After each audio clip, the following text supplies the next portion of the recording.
bihi nasta'in ala umuri dunya wa din.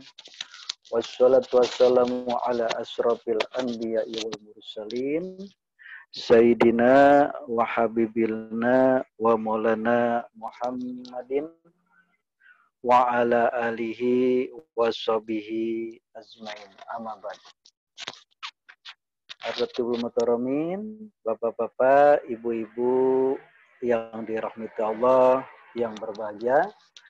Tentunya kita panjatkan puji syukur kehadirat Rabbi atas cucuran rahmat, taufik, hidayah, nikmat kepada kita semua.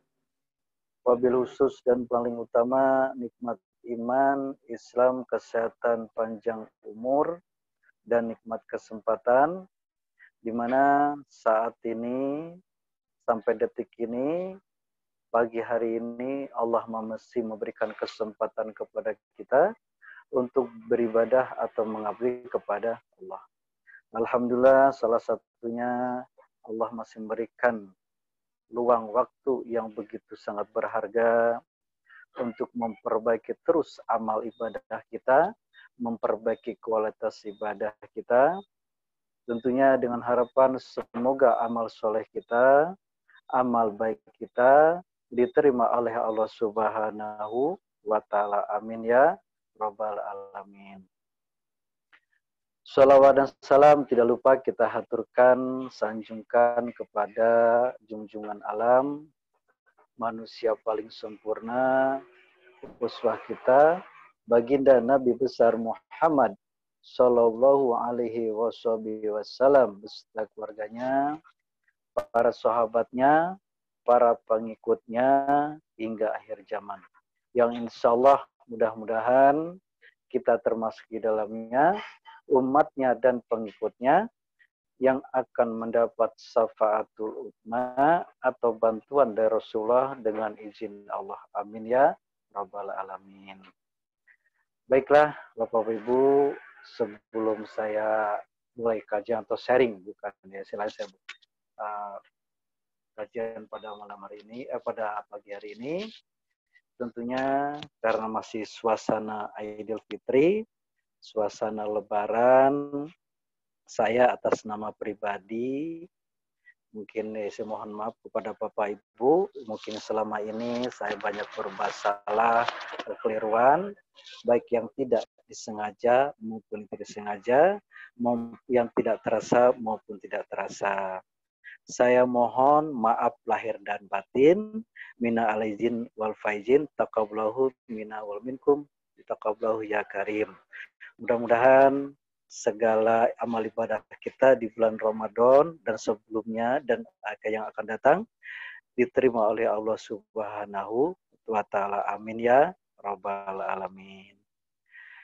Baiklah Bapak Ibu, mungkin kajian pada malam hari, pada pagi hari ini, mohon maaf, masih lanjutan dari kajian saya yang sebelumnya. Kajian saya sebelumnya yaitu bagaimana caranya kita menyelesaikan masalah dengan mudah. Tentunya masih sama. Hari ini juga kita akan masih sama, yaitu bagaimana caranya kita hidup bahagia dengan mudah. Tentunya alhamdulillah itu sebagai pohon amal saya, banyak yang nelpon atau sharing atau diskusi sama saya tentang berbagai masalah kehidupan dari latar belakang. Alhamdulillah masih ada juga yang masih bingung mungkin dengan permasalahan hidup. Seperti Pak Guru kamu kemarin sampaikan juga sama, saya ada yang datang ke saya, ada yang telepon juga, ternyata sama. Bagaimana cara menyikapi masalah kita dan bagaimana cara menyelesaikan dan apa yang saya harus perbuat. Gitu. Jadi insya Allah karena kajian pada hari ini judulnya atau temanya dahsyatnya sholat, karena masih runtutan dari kajian-kajian saya kemarin. Apa kajian?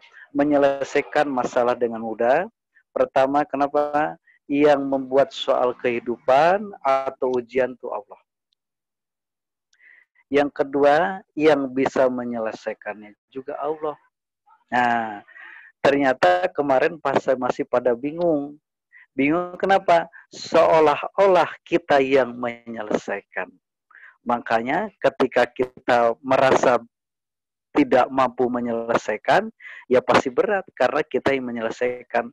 Padahal ujian hidup itu yang buat adalah Allah dan yang menyelesaikannya pun Allah. Nah, kemarin kajian pertama saya dan kedua juga sama yang berikutnya, yaitu bagaimana atau apa syaratnya Allah menolong kita. Nah, kajian pertama kemarin yaitu syaratnya kita harus beriman kepada Allah. Kedua, sudah saya kupas tentang sabar. Dan yang sekarang, yaitu kajian yang berikut itu, bagaimana kita memohon tolong kepada Allah dengan sholat. Kenapa? Ketika kita sholat benar, sholatnya baik, dan janji Allah di surat Al-Baqarah 153 dan Al-Baqarah 45 jelas, mintalah tolong kepadaku dengan sabar dan salat. Ketinggian kali. Ya. Baik. Untuk itu, kemari sama-sama kita kupas syarat yang ketiga. Yang pertama iman sudah, sabar sudah. Yang ketiga itu syarat sholat. Karena kenapa saya bikin tema kemarin dahsyatnya sholat. Memang luar biasa, Pak. Sholat itu sangat-sangat luar biasa. Bahkan kalau saya bilang, tetap ya yang menentukan Allah ya, ini maksudnya amalan. Amalan penentu amalan yang lain. Ingat ya, coba apa? Sholat itu apa? Amalan penentu amalan yang lain.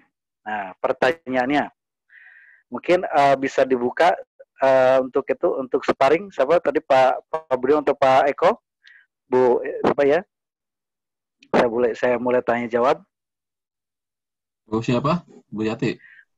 Ya, silakan siapa aja. Sebentar. Mungkin ada cek dulu kesediaannya. Nah, Ya. Bu Yati nih kayaknya ini. Bu Yati, ya, silakan Bu Yati. Oke, Pak. Ya, Bu Yati ya, mungkin bisa sebagai sparring saya, seperti biasa. Ya, baik, supaya, Pak. nah, baik Bu ya. Coba tadi, apa Bu tadi? Sholat, dahsyatnya sholat, kan tema hari ini ya, tema saya dahsyatnya sholat Bu ya. Saya Bu, alhamdulillah Bu ya. Kemarin, alhamdulillah bulan puasa, Allah makin berikan keyakinan kepada saya Bu. Saya sudah buktikan Bu, alhamdulillah Allah memberikan keyakinan dan Allah membuktikan. Nah, sangat luar biasa ini saya ceritakan.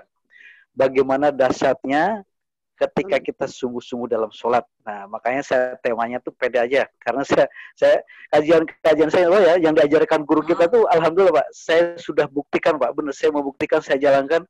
Oh iya, insya Allah Pak. Kalau kita bersungguh-sungguh menjalankan, ternyata betul. Nah, memang betul kalau lakukan ya. Nah, baik. Saya sampaikan tadi, dahsyatnya sholat. Kenapa sholat begitu dahsyat? Karena sholat adalah penentu amalan yang lain. Ya, ini amalan ya, tetap semua yang menentukan Allah. Nah, cuma amalan penentu baik atau tidaknya, nah amalannya yaitu sholat. Nah, kenapa kok segitu dahsyatnya sholat? Kenapa? Ya, Bu Yati, silakan. Kenapa sholat begitu dahsyatnya? Kok sebagai penentu amalan yang lain? Kenapa? Karena ya, sholat itu mencegah mungkar dan mencegah keji dan mungkar, Pak. Ya, betul. Itu nanti tolak ukurnya ya. Nah, tolak ukurnya betul sekali, ujungnya ke sana. Yang pertama, betul sekali yang sampaikan Pak Guru kemarin jelas, yaitu mencegah perbuatan keji. Itu endingnya, akhirnya, kalau sholatnya kita baik. Yang pertama kita seperti sampaikan Pak Guru pertama, karena saya menyampaikannya dasarnya. Kalau pendalaman Pak Guru nanti ya, kalau kajian pendalaman itu Pak Guru ya, insya Allah saya hanya menyampaikan istilahnya apa kulit saya dasar-dasarnya aja. Nah, pertama apa? Kita mengacu lagi surat Al-Baqarah 153 dan surat Al-Baqarah 45. Pertama apa? Yaitu sholat sebagai penolong kita. Betul nggak Bu? Iya Pak. Nah, jadi kalau selama ini, kalau sholat kita, mohon, permasalahan hidup kita belum selesai, berarti sholat kita belum baik. Karena jelas Allah, kalau sholatnya baik, udah otomatis akan menjadi penolong. Asbab Allah menolong kita. Nah, yang kedua juga sama Bu, dalam hadis Rasul, jelas ya, hadis Rasul mengatakan, kalau seseorang atau suatu hamba sholatnya baik, maka seluruh amal perbuatan menjadi baik. Nah, pertanyaannya, amalan di luar sholat itu banyak apa sedikit, Bu? Banyak. Nah, banyak banget ya, bahkan tidak terhitung. Bahkan tidak terhitung, Bu ya. Berarti acuannya apa? Ketika kita sholatnya baik, insya Allah semua Allah anggap baik dan akan menjadi baik. Contoh, misalnya kalau sholatnya baik, rumah tangganya dibikin harmonis apa tidak? Iya, Pak. Nah, kalau sholatnya baik, rezekinya Allah lancarkan apa tidak? Sangat dilancarkan, Pak.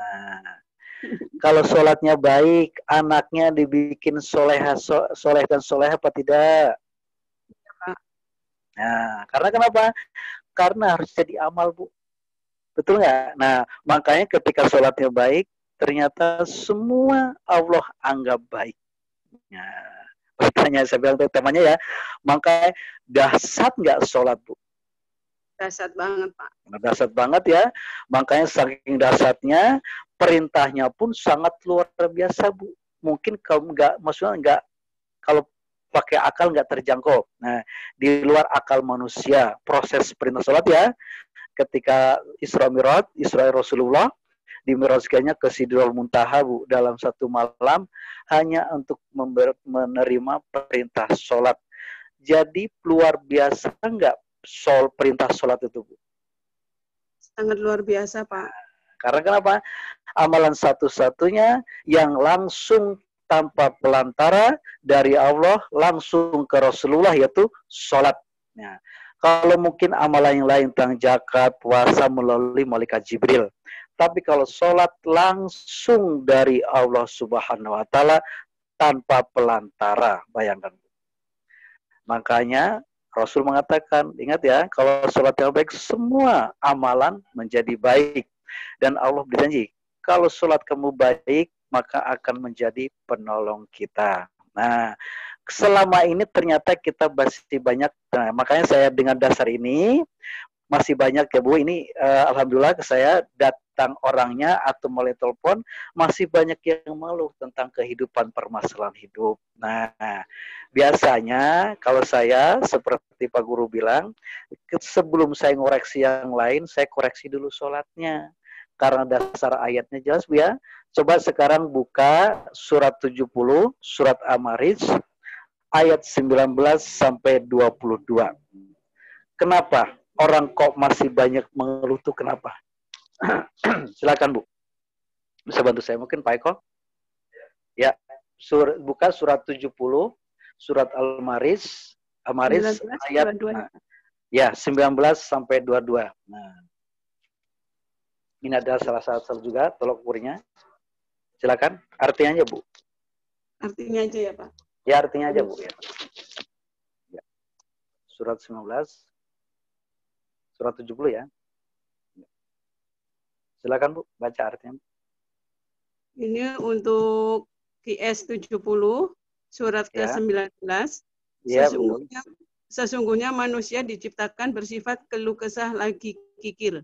Ya, ayat berikutnya, ayat 20-nya. 20-nya, apabila ditimpa kesusahan, ia berkeluh kesah. Ya, terus yang berikutnya lagi, 21. Dan apabila dia mendapat kebaikan, ia amat kikir. Ya, dua-duanya. Kecuali orang-orang yang mengerjakan sholat. Nah, artinya apa, Bu?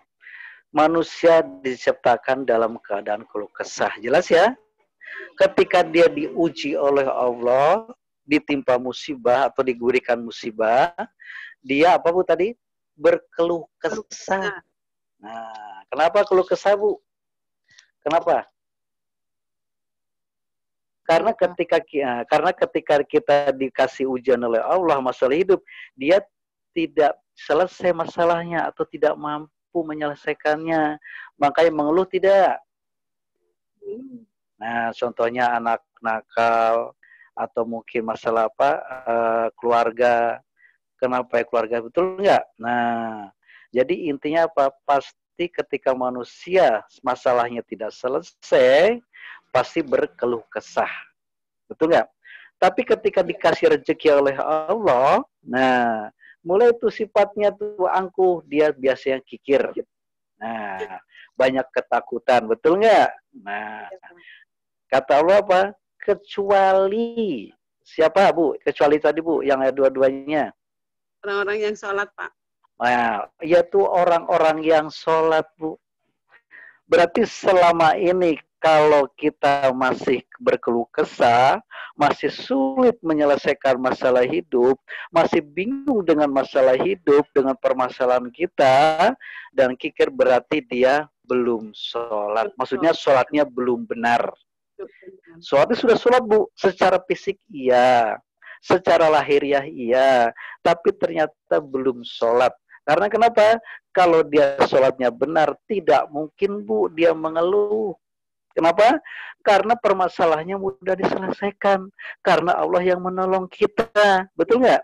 Tapi ketika kita masih mengeluh dan kikir berarti dia sholatnya belum benar. Bukan tidak sholat ya, sholatnya yang belum benar. Apalagi tidak sholat ya, apalagi tidak sholat. Makanya jelas ya, di surat Al-Ma'un, coba buka surat Al-Ma'un. Nah, surat Al-Ma'un ayat 4 dan 5, silakan buka surat Al-Ma'un 104 ayat ya.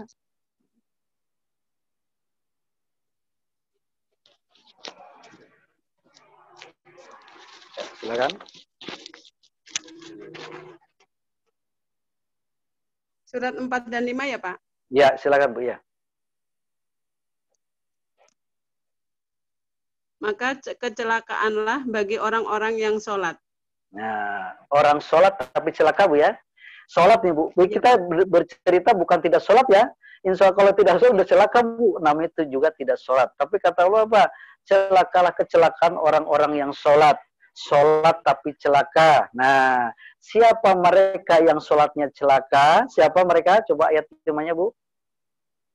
Yaitu orang-orang yang lalai dari sholatnya. Nah, berarti dia sholatnya belum benar karena lalai. Tetap dia mengerjakan sholat. Dia sholat Bu. Gerakan sholat sama, bacaannya sama. Tapi selama ini ternyata sholatnya belum ada efek ke dalam dirinya. Belum ada efek ke dalam kehidupannya Bu. Kalau dia masih mengeluh tentang kehidupan, mengeluh tentang masalah, berarti mohon maaf, berarti sholatnya belum benar. Nah, karena Allah janji tadi, sholat itu jadi penolong Bu. Ayat itu jelas yuk, surat 153 Al-Baqarah dan ayat 45. Minta tolonglah kamu dengan sabar dan sholat. Makanya jelas, kalau sholat kamu benar, sholat kamu baik, akan menjadi penolong kamu, kehidupan dunia dan akhirat. Kira-kira kalau sholatnya baik, selalu bahagia nggak Bu orangnya? Bahagia Pak. Nah, makanya tadi tolak mulai jelas Bu ya. Di surat 29 ayat 45 ya, surat Al-Ankabut jelas ya, sholat itu adalah mencegah perbuatan keji dan munkar. Berarti apa? Kalau dia masih ngeluh, dia masih kikir, berarti itu perbuatan keji dan munkar, bukan Bu? Iya Pak. Nah, sekarang gampang ya. Kalau ngelihat orangnya mesti, kalau misal mohon maaf Bu ya. Kalau saya juga kalau misalnya ada orang yang datang ke saya, misalnya Mas Narwoto, saya masalah begini, saya lihat dulu. Saya bersama, saya cek Bu, sholatnya. Karena kenapa? Karena orang sholatnya benar, dia tidak mungkin mengeluh Bu. Tidak mungkin Bu. Nah, contoh Ibu ya. Nah, ya tidak mungkin Bu. Orang jelas, ayatnya jelas tadi ya. Di surat Al-Maris tadi ya. Nah, kecuali berarti kecuali orang-orang yang sholat, bukan kecuali orang sedekah, bukan kecuali orang yang puasa, kecuali orang yang sholat atau mengerjakan sholat. Hati-hati ya, makanya ketika bukan berarti kita menilai orang, berarti selama ini walaupun mohon maaf dia rajin sholatnya, tidak pernah ketinggalan, berarti kalau masih mengeluh dan kikir berarti sholatnya belum pas Al-Quran, ya, bukan tidak sholat. Makanya tadi jelas ayatnya, celakakanlah orang-orang yang sholat. Siapa mereka yang lalai di dalam sholatnya? Makanya di Tafsirul Katsir, Al-Hafiz Ibnu Katsir mengatakan orang celaka itu ada 3 kan Bu ya. Nah, pertama siapa? Yaitu sholatnya, waktu sholat pikirannya jalan-jalan. Kemarin gitu ya, pernah sampaikan ya. Berarti ini dasarnya Bu ya. Karena kalau sekarang insya Allah saya akan lanjutkan lagi tentang sholat. Nah, yang disampaikan Pak Guru waktu bulan puasa, insya Allah mudah-mudahan Allah memberikan hidayah pada kita untuk kita bisa memahami dan bisa mengerjakannya. Yang kedua siapa? Yang celaka sholatnya, yang tidak sesuai rukun sahnya sholat. Ya Bu ya, kemarin kan ya. Jadi kita sholat tidak sesuai rukun. Rukun itu apa? Yang harus dilakukan di dalam sholat. Kalau dia sholatnya tidak sesuai rukun, berarti tidak sah. Jangankan jadi penolong Bu ya, sholatnya pun tidak sah. Nah, yang ketiga siapa yang lalai dan sholatnya? Nah ini Bu, yang suka menunda-nunda waktu sholat. Nah, tiga-tiganya sholat tadi Bu. Yang pikirannya jalan-jalan sholat, tapi celaka. Yang kedua tadi dia sholat tetap sholat tapi tidak sesuai rukun, tidak pas rukunnya, tetap dia celaka. Yang ketiga siapa? Suka menunda-nunda waktu sholat. Pas waktu sholat datang, azan datang, ntar dulu tanggung. Sebentar lagi sampai habis waktunya. Itu Bu, makanya celakalah orang-orang yang sholat. Makanya kenapa segitu dahsyatnya sholat, saya bilang ya, sore sekarang buka Bu ya. Kenapa kok ketika kita sholatnya baik? Nah, tentunya selama ini sholat yang bagaimana, betul nggak Bu? Iya Pak. Nah, kan saya sudah sholat, tapi kan kok masih mengeluh, masih banyak banyak masalah yang bingung menyelesaikan. Berarti kenapa? Berarti selama ini sholatnya belum pas. Tentunya sholat yang bagaimana yang Allah inginkan. Nah, di mana? Coba sekarang buka surat Al-Ma'un ayat 1 dan 2. Surat Al-Ma'un ayat 1 dan 2. Silakan. Nanti kita ketemu. Nah, kita runtut nih. Insya Allah Bu. Nanti saya cerita Bu. Allah memberikan keyakinan saya, memberikan pembuktian nih. Kamu fokus sholatnya, kamu utamakan sholat, nih buktinya. Nah, silakan Bu. Ini untuk ayat 1-nya. Ya, silakan. Tahukah Al-Ma'un. Al-Mu'minun Bu, mohon maaf. Al-Mu'minun, mohon maaf Bu. Al-Mu'minun. Ya, Al-Mu'minun Bu ya, mohon maaf. Al-Mu'minun.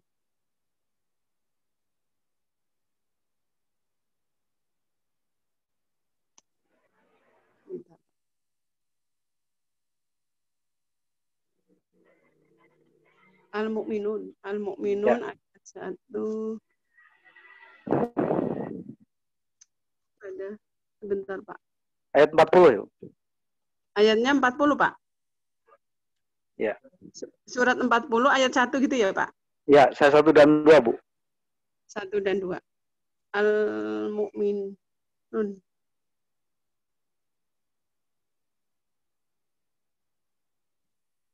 Ayat 1 dan 2. Ini kok nggak ada Pak? Artinya Pak? Pak Eko? Oh, nah. Pakai HP aja Pak. Ayat 1-nya, sungguh beruntung orang-orang yang beriman. Ya Pak? Ya, betul kata apa? Pertama apa? A'udzubillahi minasyaitonirrajim.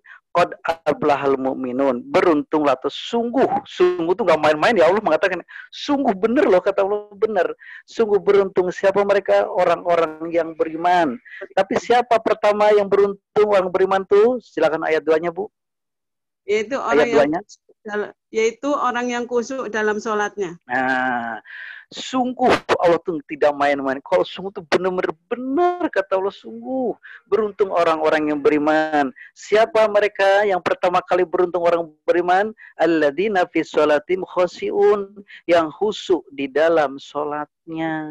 Nah, pertanyaannya, kalau dia sholatnya tidak khusyuk alias pikirannya jalan-jalan, beruntung apa tidak, Bu? Tidak, Pak. Tidak, jelas ya. Karena kenapa?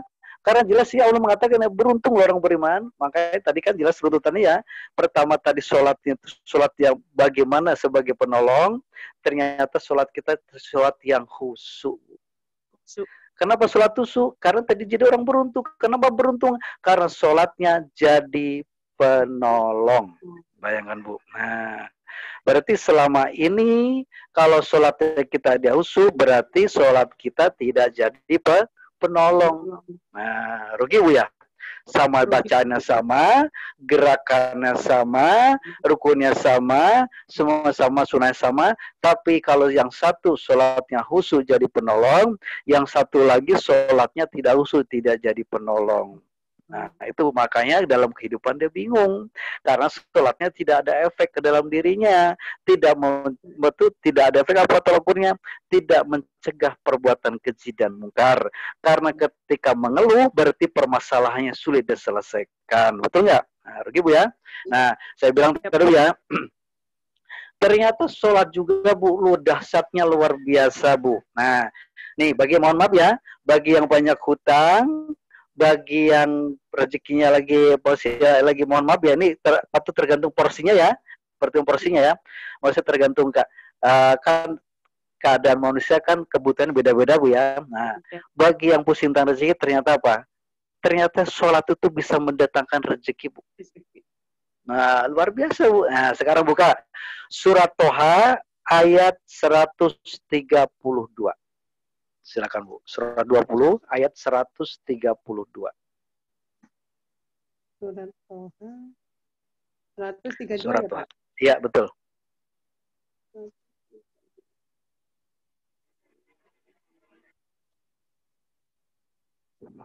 Surat Toha 132. Nah, nanti kita langsung praktek ya. Nah.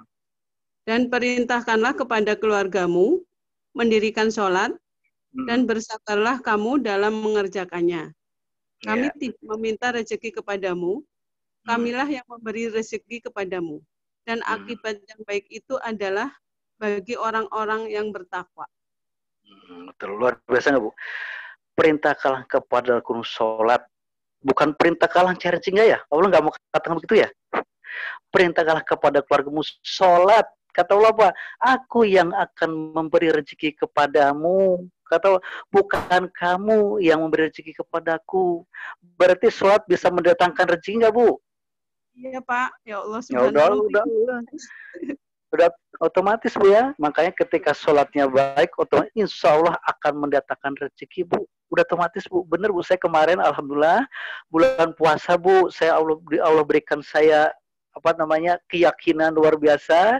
Kan kita sholat kan di rumah masing-masing ya, sholat taraweh kan ya, sholat wajib taraweh, Mas. Nah, rumah saya kan bersatu dengan toko, Bu. Nah, dengan toko.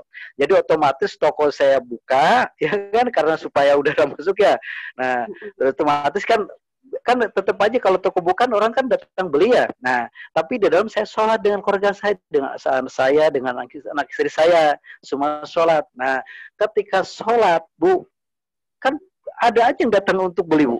Nah, insya Allah, alhamdulillah, Bu, ini betul, Bu, Allah memberikan keyakinan, keteguhan hati kepada saya. Saya fokus kepada sholat. Saya tidak menghiraukan orang yang beli. Saya tidak menghiraukan. Saya fokus tetap yang diajarin guru kita.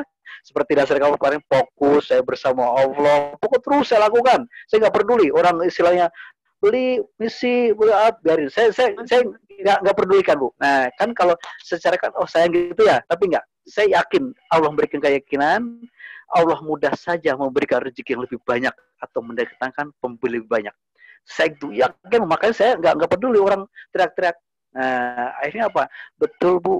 makin hari. Terus ternyata buktikan benar Bu, setelah sholat yang beli banyak. Gitu Bu. Ya, berarti saya mengorbankan waktu sholat dulu, maksudnya fokus kepada sholat. Nah, waktu sholat Bu ya, pada waktu sholat istilahnya saya lebih fokuskan untuk sholat daripada saya fokusan untuk rezeki. Nah, karena kenapa? Karena gara-gara saya mementingkan sholat, Allah mementingkan rezeki saya, Allah mementingkan keperluan saya, Allah mementingkan urusan saya. Itu Bu. Makanya luar biasa. Coba satu lagi sebelum saya masuk praktek ya. Sekarang buka surat 29 ayat 45. Nah, saya langsung masuk praktek Bu. Surat 29 ayat 45 ya Pak? Iya, 45 betul Bu.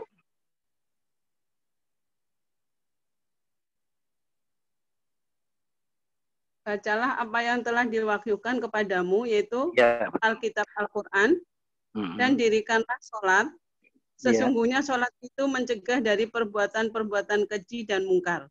Dan sesungguhnya mengingat Allah, sholat adalah lebih besar keutamanya dari ibadah-ibadah yang lain. Dan Allah mengetahui apa yang kamu kerjakan. Ya, berarti itu poinnya ada dua ya. Pertama tadi, kalau sholatnya baik, otomatis akan berefek ke dalam kehidupan dia sehari-hari. Betul nggak? Di hidup akan semakin tenang, akan semakin bahagia, insya Allah keluarga makin harmonis, rezeki akan lancar, anak-anak akan menjadi anak yang soleh dan soleha. Betul nggak? Dan yang lain-lain. Dan yang kedua, kata Allah apa? Mengingat di dalam sholat ketika itu lebih baik keutamaannya daripada ibadah yang lain. Bayangkan Bu. Berarti ketika sholat kita harus sungguh-sungguh nggak dalam melakukan atau mengingat kepada Allah. Sungguh-sungguh Pak. Harusnya sungguh-sungguh Bu. Itu Bu. Karena keutamaannya lebih baik Bu. Lebih baik berarti kan tidak ada yang lain kan. Berarti lebih baik itu berarti dalam sholat itu kita waktu kita memujikan sholat itu ada 3 sikap ya, sikap pernyataan, sikap sikap pujian atau memuji kepada Allah, kedua sikap pernyataan, ketiga sikap permohonan berdoa. Berarti memuji di dalam sholat lebih baik daripada di luar sholat, betul nggak kepada Allah? Berjanji kepada Allah di sholat lebih baik daripada di luar sholat. Nah yang ketiga nih Bu. Doa paling mustajab itu di dalam sholat apa di luar sholat Bu? Di dalam sholat Pak. Nah, makanya rugi ya kalau kita nggak sungguh-sungguh berdoa dalam sholat ya. Rugi Bu, karena waktu sungguh benar-benar sangat mustajab, sangat dekatnya kita kepada Allah sholat Bu. Makanya sholat itu benar lebih utama jika kita mengingat Allah itu di dalam sholat. Berarti berdoa pun lebih utama di dalam sholat daripada di luar sholat. Itu Bu, makanya tolong sungguh-sungguhkan kan di dalam sholat kan banyak doakan minta apa aja ada kan situ ya waktu duduk di antara sujud kan. Nah, berarti komplit nggak dalam kita menjalani hidup apapun yang Allah berikan harusnya harusnya komplit, otomatis bahagia. Nah baik ya, karena ada mungkin segitu dulu, kita langsung praktek sholat khusyuk yang bagaimana yang Allah ini lanjutannya ya. Yang kemarin mungkin saya yakin teman-teman juga sudah mungkin lebih paham dari saya. Ini saya bukan ceramah, ini saya sharing ya, saling ingat-ingatan aja khusus untuk diri saya pribadi. Kita sama-sama ulas lagi mungkin kajian Pak Guru kemarin, kita saling ingatkan lagi, kita refresh lagi, yaitu apa? Bagaimana kita sholat yang baik. Betul nggak? Ini saya bukan dari awal lagi ya, karena saya yakin semua udah dapat, yaitu tadi yang pertama tuh dasarnya lihat titik sujud, fokus itu ya, udah kan ya. Nah, sekarang saya sholat tentang lanjutan. Nah, yang kemarin Pak Guru sampaikan. Baik, mulai ya. Pertama dulu, kan sholat itu harus tahu dulu Bu ya. Nah, sholat itu ya sholat apa ya? Mampu menyelesaikan masalah kita. Betul nggak? Karena kenapa? Karena sebagai penolong. Karena yang bikin persoalan ujian Allah dan yang bisa menyelesaikan Allah. Dan apa syaratnya Allah menolong kita untuk menyelesaikan masalah kita? Berarti itu salah satu adalah sholat. Iman sabar satu ya. Nah, berarti sholat. Kalau sholatnya benar, insya Allah sebagai asbab untuk Allah menolong kita. Nah, yang kedua apa? Ternyata sholat yang baik akan terbebas dari perbuatan keji dan mungkar, Bu. Nah, kalau sholatnya baik, insya Allah kita tidak akan mengeluh. Itu, Bu. Kenapa? Karena orang mengeluh kan pasti banyak masalah kan, Bu ya? Betul nggak? Orang mengeluh itu otomatis banyak masalah. Tapi ketika sholatnya baik, insya Allah tidak akan mengeluh. Kenapa? Karena masalahnya diselesaikan oleh Allah. Karena syaratnya sudah terpenuhi. Tadi ya, sholat yang baik. Nah, baik. Kalau gitu kita mulai, Bu. Nah, berarti kita harus membuat suatu tuntunan. Nah, suatu pondasi metode sholat. Nah, supaya ini lanjutan ya, ini lanjutannya ya. Nah, bagaimana sholat kita akan lebih baik. Baik ya, pertama ya, ini ya tuntunan pertama ya. Sholat pertama, ketika sholat kita harus sungguh-sungguh dan serius menjalankan perintah Allah. Ingat ya, ketika kita sholat, kita harus sungguh-sungguh dan serius menjalankan perintah Allah. Karena kenapa harus sungguh-sungguh? Karena dahsyat, Bu. Suatu sangat dahsyat, Bu. Tadi kan mencegah perbuatan keji dan mungkar, supaya permasalahan kita selesai, kita tidak mengeluh, hidup bahagia, macam-macam, Bu. Pokoknya tidak ada ujungnya. Dan karena keluar dahsyatnya yang berikutnya apa? Sebagai penentu amalan yang lain. Hati-hati, Bu ya. Kalau ibu sholatnya baik, maka seluruh amal perbuatan kita akan menjadi baik. Tapi ketika sholatnya rusak, maka seluruh amal perbuatan menjadi rusak. Makanya karena sang penentunya atau amalan penentunya sholat, maka kita buat ketuntunan. Oh, kalau gitu kita sholatnya sungguh-sungguh dong. Betul nggak? Nah, mulai kita temukan sungguh-sungguh dalam menjalankan atau serius di dalam sholat atau menjalankan perintah Allah di dalam sholat. Ini di dalam sholat ya, nih. Kita harus sungguh-sungguh atau serius menjalankan perintah Allah di dalam sholat atau waktu sholat. Nah, itu pertama. Yang kedua apa? Nah, yang kedua ya, sebelum mengucapkan atau sebelum kita mengucapkan perintah Allah, nah, berarti kita harus merasa bersama Allah. Sebelum kita mengucapkan atau menyampaikan perintah Allah, mengucapkan perintah Allah, kita harus merasa bersama Allah. Nah, gini ya. Misal perintah Allah apa, Bu? Perintah Allah di dalam sholat. Pertama kali kita takbir, betul nggak?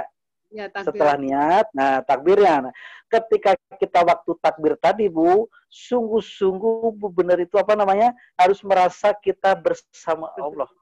Nah, kalau misalnya kenapa harus bersama Allah? Contoh, misalnya kita contoh misalnya bersama keluarga. Keluarga itu misalnya bapak ibu kita memberikan perintah. Ini dalam suasana keluarga harmonis, Ibu ya. Nah, keluarga harmonis. Berarti ketika kita menjalankan perintah orang tua, nah karena kita bersama orang tua, nah, kita sungguh-sungguh dalam melaksanakannya. Sungguh-sungguh lah, Pak. Nah, kita kan berarti kan merasa bersama Allah, bersama merasa orang tua tadi kan. Ini dalam ini rumah tangga harmonis ya. Nah, berarti kita akan benar-benar saya bersama orang tua. Nah, berarti ketika kita menjalankan perintah akan benar-benar sungguh-sungguh. Nah, makanya muncul kenapa? Merasa bersama Allah. Itu ya. Nah, yang berikutnya itu, nah, ketika kita merasa sholat bersama Allah, nah, pikiran kita berani nggak jalan-jalan? Enggak, Pak. Tidak. Kalau kita selama ini, kita pikiran masih jalan-jalan, berarti tidak merasa bersama Allah. Makanya saya bilang tadi pertama apa? Munculkan dulu, saya bersama Allah. Nah, saya datang bersama Allah dan melakukan bersama Allah. Dan berarti ketika Allah kita sholatnya bersama Allah, berarti insya Allah kita akan selalu sungguh-sungguh dalam menjalankan perintah Allah di dalam sholat. Baik, Bu ya? Paham sampai sini, Bu ya? Nah, baik, Bu ya. Yang berikutnya, kalau gitu bagaimana cara memunculkan Bu ya, bersama Allah saat sholat, betul nggak? Iya, Pak. Bagaimana? Pertama, nah, ketika takbir atau ketika Allah Akbar takbir, nah, artinya apa, Bu? Artinya tuh pas takbir tuh. Allahu Akbar. Allahu Akbar. Allah Maha Besar ya. Nah, tapi ingat ya, ini perasaan Allah tuh beda dengan makhluk, Bu ya. Bukan besar tuh berarti benda, bukan ya. Allah Maha Besar. Nah, berarti ketika kita takbir, kita benar-benar menunjukkan saya bersama Allah. Allahu Akbar. Ketika kita takbir Allahu Akbar, benar-benar merasakan Allah kebesaran Allah. Betul, Bu. Nah, yang kedua apa? Allah sangat menunjukkan benar-benar Allah sangat dekat. Dekat itu berarti bukan dekat kayak benda ya, bukan ya. Ini kan di surat Al-Qaf, surat 50 ayat 16, Bu, baca. Surat 50 ya, Pak? Ya, surat 50 surat Qaf.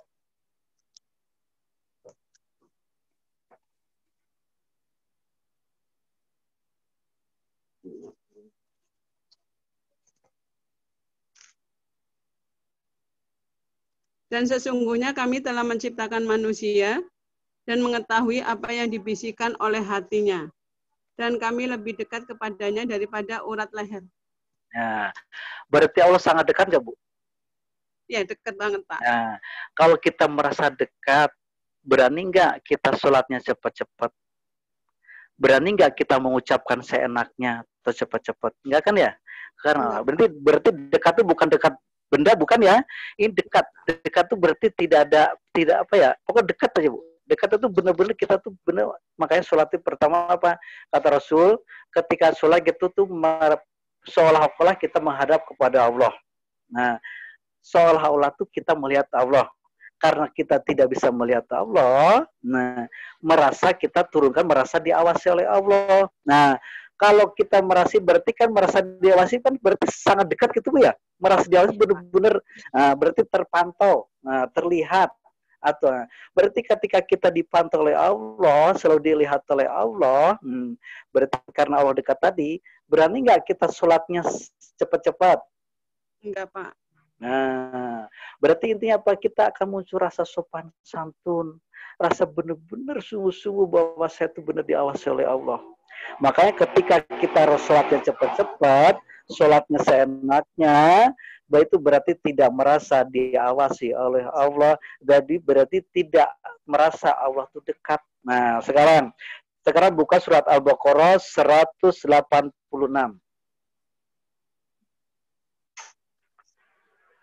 Silakan. Ya.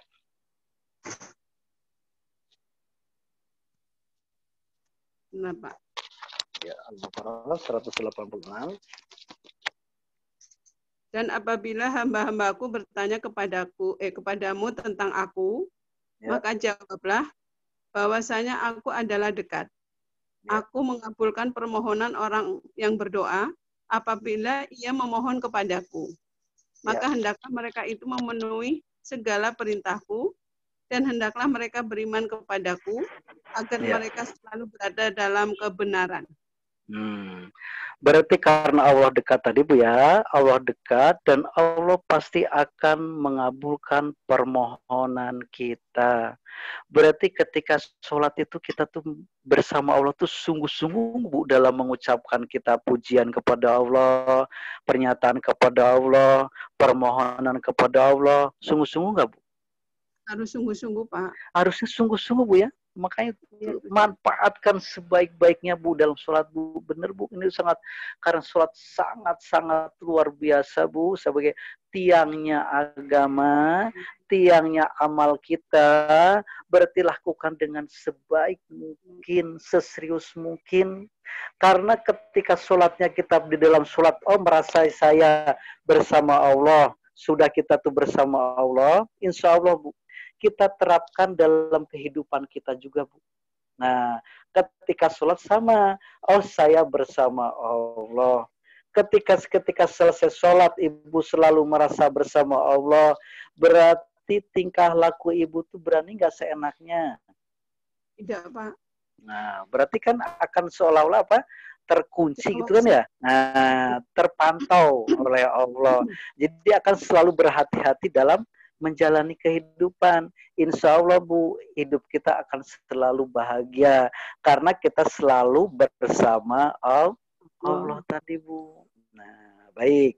Sebelum saya lanjutkan, sampai sini ada jawaban belum? Ada pertanyaan nggak Pak Jawa? Ada pertanyaan nggak? Silakan, ada pertanyaan. Kita sharing ya, kita karena sama-sama gurunya sama ya, Guru kita Pak Antono, dan ini semua juga saya yakin semua sudah mendengar tuh kajian-kajian Pak Guru kita atau yang disampaikan, jadi sama-sama kita sharing, mengingatkan kembali. Nah, saya kalau istilahnya apa, testimoni Bu ya, testimoni yang saya alami tentang sholat, bagaimana kemarin saya bilang tadi, waktu bulan puasa, Allah memberikan hidayah keyakinan luar biasa kepada saya Bu, benar Bu, kepada saya. Udah gitu saya jalankan luar biasa Bu, luar biasa. Nah ini kisahnya gini Bu ceritanya.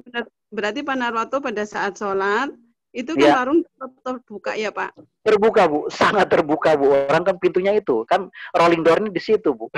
Ya, pada saat ada orang beli-beli gitu, Bapak pokoknya itu fokus pada sholat bacaan dan semuanya ya Pak. Nah, tetap orang yang tetap terdengar Bu, tapi saya Allah kasih tuh kayak nggak dipedulikan gitu dalam hal penting saya sholat dulu deh. Saya dalam keyakinan saya sangat khusyuk ya. Ya, karena ketika saya Allah atau baca-bacaan, saya kayak dikasih keyakinan Allah, Allah tuh sangat mudah nanti ngasih rezeki. Udah kamu istilahnya fokus saya sholat. Allah tuh mudah saja mendatangkan pembeli yang lebih dari itu. Allah tuh, nah Bu, kan ceritanya begini Bu.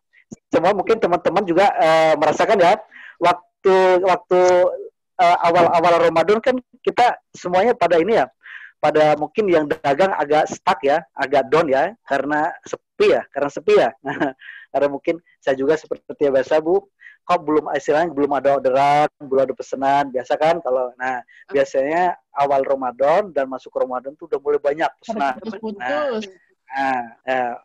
Tapi saya menjalan biasa. Saya kenapa?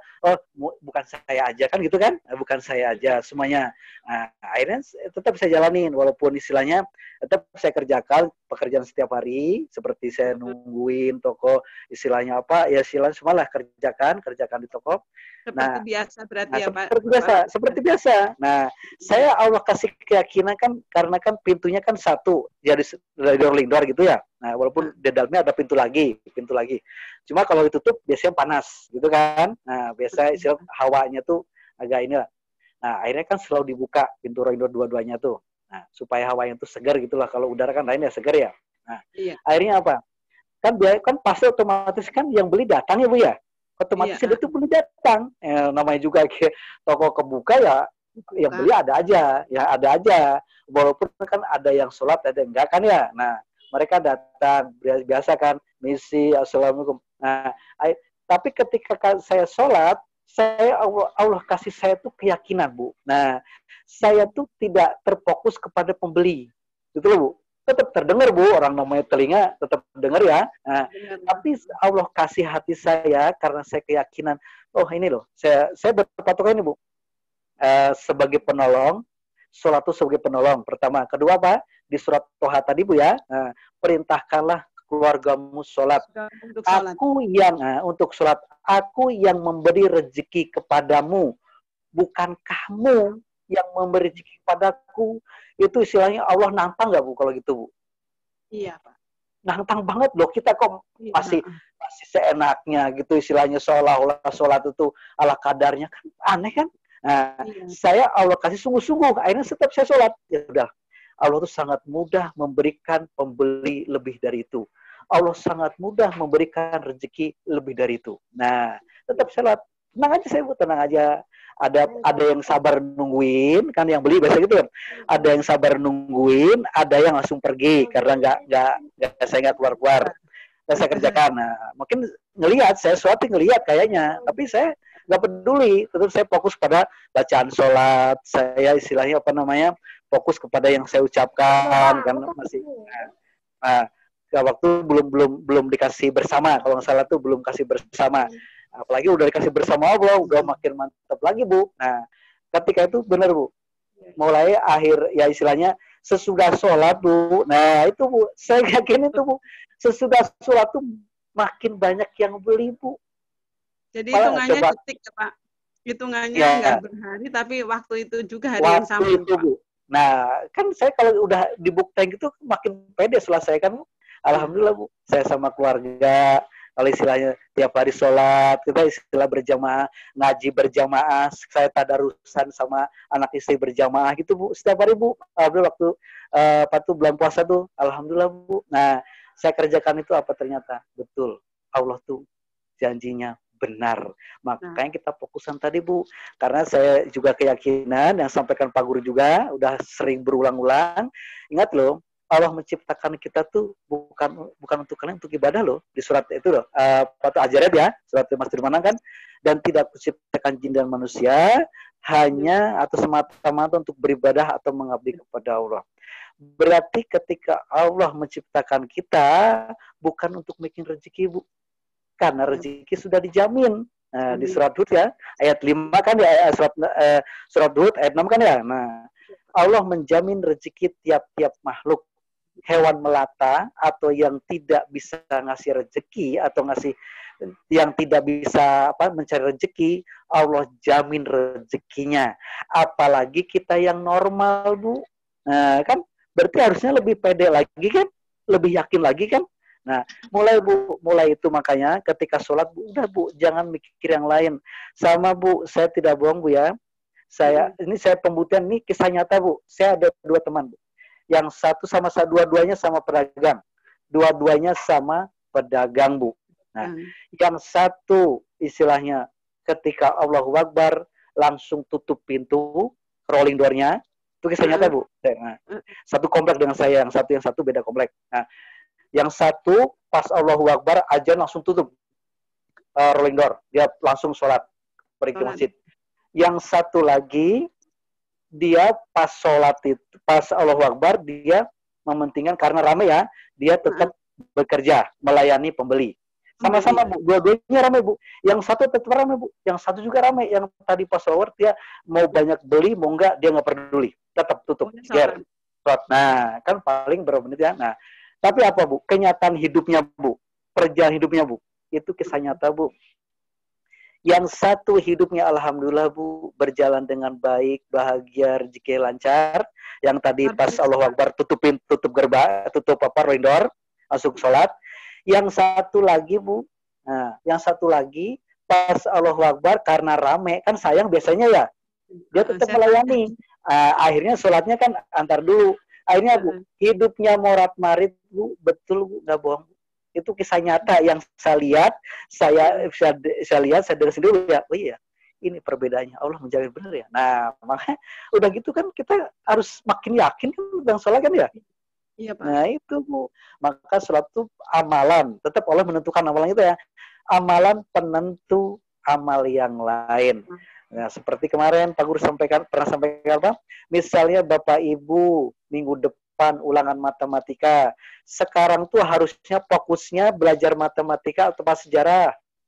Matematika, Pak. Nah, bukan tidak boleh yang lain, bukan ya? Bukan, Bu ya? Boleh belajar yang lain, silakan. Tapi tolong fokuskan dulu yang akan kita ulangkan. Nah, contoh, misalnya kita waktu meninggal, amalan pertama kali apa ditanya? Sholat, Pak. Nah, ya berarti waktu di dunia tuh kita harusnya tuh bersungguh-sungguh sholatnya, apa mengerjakan yang lain? Bersungguh-sungguh sholatnya. Nah, yang kedua, yang ditanya sholat itu ruh kita apa jasmani kita? Ruhani kita, Pak. Nah, harusnya tuh kita pikiran tuh fokus apa jalan-jalan? Fokus, Pak. Ya itu, Bu, Bu. Makanya sekarang ya, karena kita sudah berulang-ulang usilah pelajaran Pak Guru, mulai, Bu, tanamkan keyakinan ke sana, Bu. Memang keyakinan dulu, Bu, keyakinan dulu. Kalau kita nggak yakin pun, makanya syaratnya Allah menolong kan pertama kemarin apa? Yakin ya? Ya ayyuhalladzina amanu, wahai orang-orang yang beriman. Beriman dulu, percaya dulu. Baru apa? Astainu bisabri wassalah. jadikanlah sabar dan sholat sebagai penolongmu. Oh, saya udah yakin, udah jalanin aja, Bu. Jalanin bener, Bu. Jalanin aja, hidup tuh jalanin. Tetap, karena apa? Karena yang bikin soal ujian Allah, yang bisa menyelesaikan siapa? Allah juga. Tugas kita hanya ikhtiar untuk pengen selesai. Tetap kita selesaikan, Bu ya. Masalah, tapi tetap gak istilahnya kita jalanin. Nah, kalau jalan itu boleh berhenti apa tidak? Tidak, Pak. Nah, makanya kemarin ikhtiar kita harus maksimal, betul nggak? Nah, maksimalnya seperti apa? Kan ke sana ya? Tahu dari mana kita sudah maksimal, kan ya? Nah, ternyata kan selama ini kita kan nggak tahu ya maksimal seperti apa ya? Iya benar, Pak, maksimal yang bagaimana? Maksimal ya, baik ya. Ternyata maksimal, Bu, Pak Guru menyampaikan, kita tidak boleh berputus asa dari rahmat Allah. Itulah maksimalnya, Bu. Coba sekarang buka surat Al-Hijr ayat 56. Surat Al-Hijr. Surat 56, Pak. Surat Al-Hijr. Surat 15 ayat 56. Surat 15 ya, Pak? Ya, surat 15 ayat 56.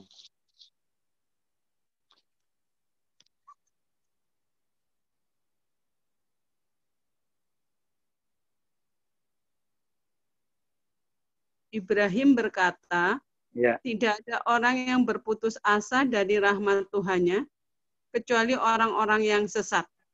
Ya, artinya apa, Bu, simpulannya? Berarti kita ikhtiarnya jangan berhenti. Jangan berputus asa. Makanya hidup itu menjalani, Bu. Ya, menjalani. Tetap kita selesaikan masalah hidup. Tapi kita jalani, nggak usah mikirin istilahnya solusinya, Bu. Yang bisa menyelesaikan siapa tadi, Bu? Allah, Pak. Nah, ya kita tugasnya ikhtiar aja itu aja, Bu. Sama, Bu. Anak saya waktu saya istilahnya kepada anak ya, ikhtiarnya apa? Ikhtiarnya kemarin kan ya, pertama saya harus yakin kepada Allah. Karena kalau mudah aja Allah, karena Allah yang bisa bolak-balik hati manusia. Dan mudah saja Allah merubah anak saya akan selalu lebih baik. Betul nggak? Nah, saya yakin, ya sudah. Saya nggak usah pikirin. Nah, yang kedua apa? Saya terima. Misalnya, apapun istilahnya saya terima, saya hormati izin Allah. Nah, berarti kita bersama Allah kemarin gitu ya, waktu sabar ya. Nah, waktu saya pokoknya fokusnya saya bersama Allah. Nah, yang ketiga apa ikhtiarnya? Ketika saya sudah hormati izin Allah, saya berdoa karena Allah yang bisa berubah tadi loh, Bu. Tetap berdoa, jangan istilah. Ikhtiar pertama berdoa dulu, Bu.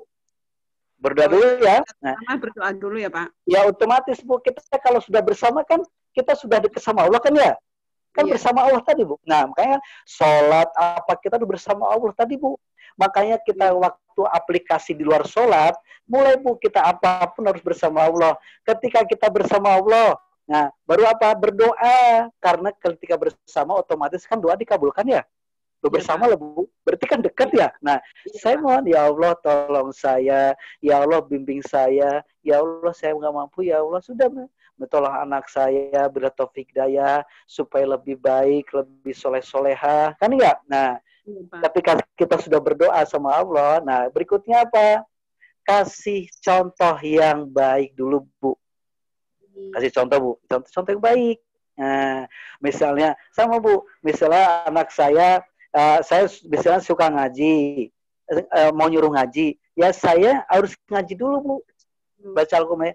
Nah, kamu ngaji, kalau kita nggak ngaji kan aneh ya. Kasih contoh dulu, Bu. Terus, Bu, terus ya, Bu. Emang pengalaman saya, Bu, nggak langsung abrakadabra lah, Bu. Itu proses.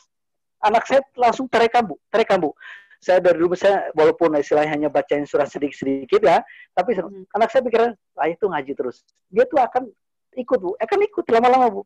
Jadi ketika kita ajak ngaji, ya, otomatis, Bu, ketika kita ajak ngaji, mereka nggak maunya pasti mau. Itu pengalaman saya, Bu ya. Makanya, ayo kita ngaji, kita tadarusan. Nah, saya ajak istri saya, ajak anak-anak saya, mau, Bu, karena saya udah membuktikan dulu gitu loh, Bu. Nah, itu, Bu, yang saya alami, Bu ya. Yang saya bukan berarti saya sombong ya. Nah, ketika sudah saya kasih contoh, Nah tadi nasihatin tadi Bu yang baik-baik. Nah fokusnya tetap tugas kita hanya menyampaikan. Soal yang bisa merubah itu urusan Allah. Jangan coba-coba kita mencampuri urusan Allah. Ya, kan ibu juga kan nggak mau kan dicampurin urusannya ya? Iya Pak. Apalagi Allah Bu ya. Makanya dah, pokoknya tugas kita ikhtiar, terima ya Allah, makasih. Terus apa berdoa, kasih contoh. Nah saya udah itu aja Bu jalannya Bu. Tetap kita kan tetap ingin anak kebaikan terus insya Allah. Anak kita benar Bu, nggak bohong Bu, itu tuh dengan otomatis Bu, otomatis. Yang tadinya saya pengalaman yang tidak susah disuruh jadi mudah, yang tadi susah sholat jadi mudah, yang tadi susah suruh ngaji jadi mudah gitu Bu. Lama-lama itu tuh dengan sendirinya.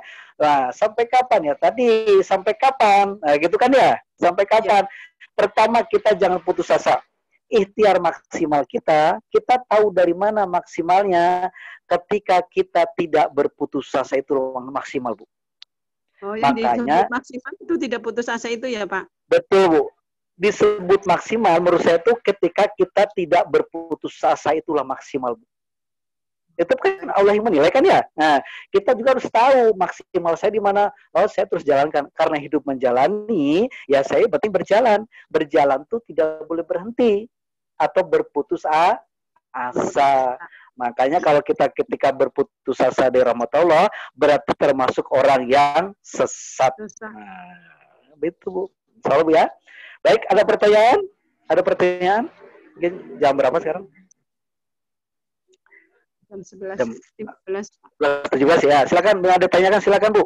Tentang ya istilah kita sering aja Bu ya.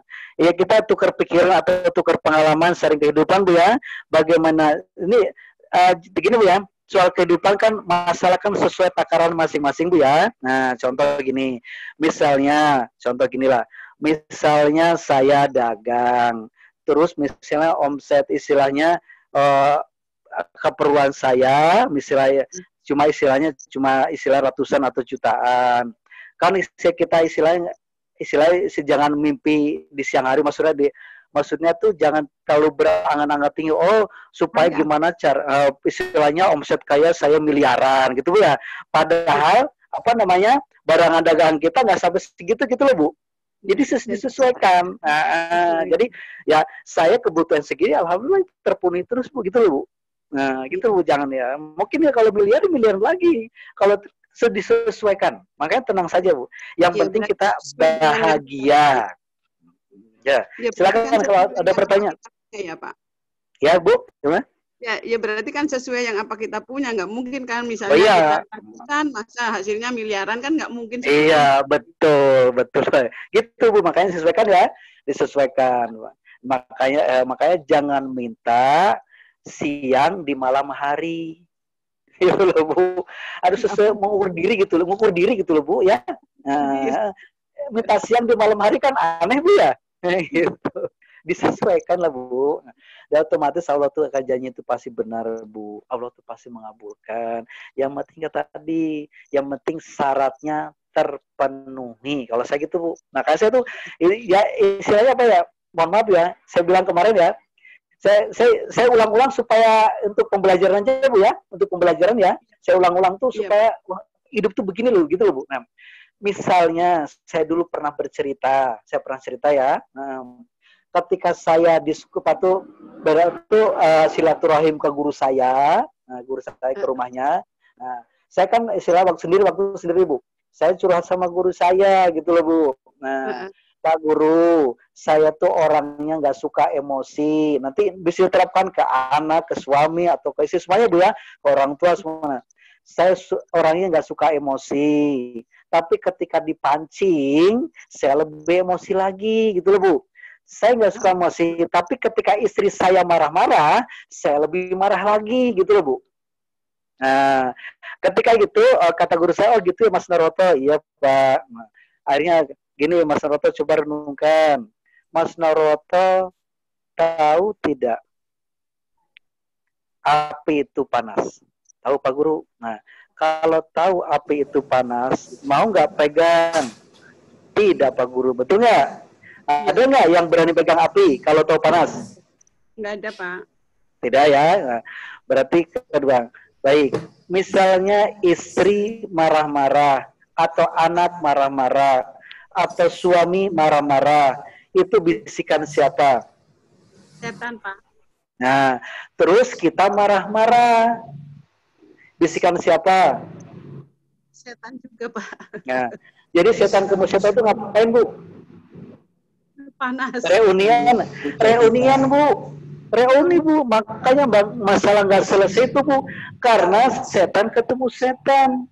Terus bagaimana caranya, Pak? Nah, diajarkan guru kita. Nah, ketika istri kita marah-marah, anak kita marah-marah, anak kita ngesil atau suami marah-marah, Mas Naroto harus bersama Allah. Harus ada kekuatan Allah. Bagaimana caranya? Terima. Kan gitu kemarin ya? Nah, terima. Trio berarti kan bersama Allah kan? Innallaha ma'asabirin, sungguh Allah bersama orang-orang yang sabar. Ketika Allah bersama Mas Noroto, berarti ada kekuatan Allah. Kira-kira kekuatan setan apa kekuatan Allah yang menang? Kekuatan Allah, Pak. Nah itu, Bu. Kalau dulu sama dulu, ketika istri marah, anak saya langsung dongkol, Bu. Wah, itu dada panas, otak emosi, dada udah buka biasa gitu ya. Nah, ketika saya lakukan, saya hormati izin Allah. Tetap ya, kita yakin sama Allah, terus perbaiki sholat, apa terjadi, Bu? Saya nggak tahu kapan gaknya, saya nggak tahu. Yang penting apa, Bu? Hati saya tenang. Ketika istri marah, saya sudah tidak kepancing lagi. Udah kayak biasa-biasa saja. Kan seolah itu, misalnya istri marah-marah ya. Kan seolah-olah kan kayak kejadian benar gitu ya. Padahal itu tuh bohong, Bu. Itu tuh hanya apa ya? Hanya permainan aja. Padahal tuh enggak. Tapi kalau kita menyikapi emosi, marah, otomatis kayak beneran. Wujudlah menjadi benar. Menjadi dohir. Tapi ketika kita terima, udah biasa aja, Bu. Kita kayak apa ya? Ya Allah, itu pertolongan Allah ya. Saya dikasih peluang tuh karena pertolongan Allah. Gimana caranya? Pertama, hormati izinnya Allah. Kan kemarin gitu ya? Iya, Pak. Sama ke anak juga, Bu. Nah, lama-lama nanti semua dirubah sama Allah. Yang tadinya suka emosi jadi tidak, yang suka jadi kayak dengan sendirinya gitu, Bu. Nah, akhirnya apa? Oh iya ya, gitu. Nah, itu Bu, pengalaman saya, makanya Bu, saya terima kasih kepada Allah, mulai guru saya, terima kasih kepada guru kita, Bu ya, telah diajarkan suatu metode kehidupan, bagaimana caranya kita supaya hidup makin bahagia dan tenang. Coba Bu, kalau makan saya berpikir sama istri saya, Bu. Seandainya saya mungkin nggak ketemu guru kita, Pak Antono, mungkin saya nggak tahu. Kan gitu loh ya. Itu tuh kita syukuri, Bu. Insya Allah ketika kita bersyukur, Allah akan menambah nikmat kita menjadi lebih tenang. Nah, Ustaz, baik, Bu, ada pertanyaan, silakan. Ada pertanyaan dari Bu Lia nih. Iya, silakan, Bu, silakan. Assalamualaikum. Assalamualaikum, Ustaz. Waalaikumsalam warahmatullahi wabarakatuh. Ya, silakan, Bu. Untuk kita supaya tidak lelah ya, kita usaha doa maksimal dekat sama Allah. Iya, Allah. Betul. Supaya tidak lelah itu bagaimana ya? Kadang saya tuh dihinggapi rasa lelah gitu. Lelah dan apa ya? Kan nopo-nopo kan tuh jengkel ya, maklum. Ya, betul. Itu gimana? Ya, baik, Bu ya. Ya, insya Allah ini ya sama-sama, Bu. Insya Allah, alhamdulillah, Bu ya. Baik, Bu ya. Kalau pengalaman saya, Bu ya, yang saya terapkan ke dalam diri saya, Bu. Ini contoh misalnya saya kerja, misalnya untuk nafkahi keluarga, saya nasihatin untuk keluarga. Terus misalnya saya sholat, kan kalau kebanyakan juga sholat lah biasanya, Bu ya, kan gitu ya. Nah, lelah pikiran, lelah hati, lelah tenaga, kan biasanya lelah pikiran. Nah, saya timbulkan apa, Bu? Saya munculkan. Ketika Allah menciptakan kita, tujuan untuk apa? Saya nanya dulu, Bu. Allah menciptakan kita tuh tujuannya untuk apa, Bu? Untuk mengabdi itu. Nah, tadi Bu ya, surat Az-Zariyat tadi ya. Di surat 51, surat Az-Zariyat ayat 56, jelas ya. A'udzubillahi minasyaitonirrajim. Bismillahirrahmanirrahim. Wa ma khalaqtul jinna insa illa liya'budun. Artinya apa? Dan tidak kuciptakan jin dan manusia hanya atau melainkan untuk beribadah atau mengabdi kepada Allah, Bu. Jadi kita timbulkan dulu, oh saya melakukan ikhtiar mencari nafkah itu hanya menjalankan perintah Allah. Karena kenapa?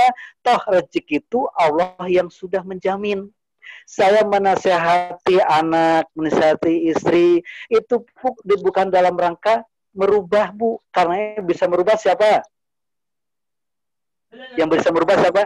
Allah. Berarti saya timbulkan, oh saya menjalankan perintah Allah. Jadi dia berubah nggak berubah itu pengaruh nggak kepada kita, Bu? Enggak, Pak. Kalau misalnya nggak berubah, nggak pengaruh kan? Karena kenapa, Bu? Selama ini kita lelah, kenapa? Karena kita ingin merubah, itu, Bu. Kalau saya pribadi, kalau saya ingin anaknya baik, atau istri baik, pas saya menasihat itu sudah berubah. Oh, saya enggak sekarang. Orang udah ada ilmunya, udah jaga guru kita kan, hanya menjalankan perintah Allah. Tugas kita tuh hanya menasihati, memberikan contoh, dan menyampaikan. Nah, itu aja sudah. Kalau sudah berubah nggak berubah itu urusan Allah, Bu. Kita sudah lepas dari tanggung jawab kita, ya kan? Nah, jangan sampai kayak waktu Nabi Nuh ya. Nah, ke Nabi Nuh ya. Nah, Nabi Nuh kan jelas ya. Kan ketika berdoa ya, saya lupa ayatnya pernah disampaikan. Ketika Nabimu berdoa kepada Allah, ya Allah selamatkanlah Kan'an, anaknya kan ya. Nah, Kan'an. Dia termasuk ahliku atau keluargaku. Kata Allah apa? Nuh, kamu jangan minta sesuatu yang bukan hakmu, yang kamu tidak tahu hakikatnya. Kenapa? Karena tugas kamu tuh menyampaikan, bukan merubah. Ketika kita merubah, misalnya kita menasihati suami, menasihati anak, kalau dalam mindset kita ingin merubah, berarti masuk ranahnya Allah, masuk haknya Allah, mencampuri urusan Allah. Pertanyaannya, Bu Lia tuh mau nggak urusannya dicampuri orang lain? Halo, mungkin bisa dilanjut. Ayo Bu Lia. Tidak mau. Nah, tidak mau. Bu Lia saja nggak mau urusan dicampuri urusan lain kan ya. Nah, apalagi salaful Allah, Bu. Yang merubah itu siapa, Bu? Yang bisa merubah? Allah. Allah kan yang sudah. Allah Ta'ala. Tugas kita tuh ikhtiar. Ingat, Bu ya? Tugas kita ikhtiar. Kalau berubah tidak berubah, bukan urusan kita, bukan hak kita. Karena yang dinilai Allah, Bu, bukan soal berubahnya, Bu. Tapi ikhtiar Ibu untuk menyampaikan, untuk memberi contoh, untuk mana itu aja, Bu. Dari Al-Quran itu sudah selesai, sudah lepas. Tolong, Bu ya, sekarang mindsetnya dihilangkan, Bu ya. Saya ngurus jangan. Saya menasihati, hanya menjalankan perintah Allah. Saya memberikan contoh, hanya menjalankan perintah Allah. Soal berubah dan tidak berubah, itu bukan urusan saya. Sudah, Bu, lepas, Ibu. Seperti Nabi Nuh itu, Bu. Itu kan, walaupun Ibu bisa merubah orang nggak, Bu? Nggak bisa kan, Bu ya? Nggak bisa. Nggak bisa kok dipikirin, melelahkan, Bu. Aneh, Bu ya? Selevel Nabi aja, Bu. Nabi Nuh bisa merubah anaknya Kan'an nggak? Selevel Nabi Ibrahim bisa merubah bapaknya nggak? Nggak bisa. Nah, selevel Nabi Rasulullah pun, Nabi Muhammad nggak bisa merubah pamannya kan. Apalagi kita, Bu. Siapa kita? Ya kan? Makanya tugas kita tuh menyampaikan sudah, Bu. Kalau saya benar, Bu. Kalau dulu sama, Bu. Sama mungkin ya, karena kita setiap orang sama lah, Bu. Saya menasihati, memberikan atau mencontoh apa, semua akan supaya anak saya baik. Supaya istri saya baik. Akhirnya apa? Dia nggak berubah. Saya kesal. Betul nggak, Bu? Lelah. Otomatis, Bu. Itu pengalaman setiap orang. Bukan saya aja, bukan ibu saja, tapi semua orang merasakan, Bu. Ketika kita ingin merubah, pasti timbulnya lelah, capek, stres, akhirnya depresi. Lu banyak, Bu, orang yang kesel, Bu, sampai sekarang masih ada, Bu. orang depresi karena ingin merubah orang lain. Datang ke saya, Bu, udah berapa kali lah. Nah, akhirnya dia ingin berubah karena dia merasa benar, Bu, merasa benar. Dia sudah sholat, dia ngaji, merasa benar, Bu. Akhirnya dia menasihat, kamu salah, kamu harus begini-begini. Nah, akhirnya orang tuh benci sama dia, Bu. Orang semua benci sama dia. Akhirnya depresi, Bu. Depresi, stres, bingung, kayak orang lilung, Bu. Ketika pertama datang ke saya, Bu, bengong, belum bener, Bu. Ketika datang pertama saya tuh bengong, kayak apa? Kalau kata orang apa ya? Kata orang tuh kayak kesambet gitu kali ya. Kesambet.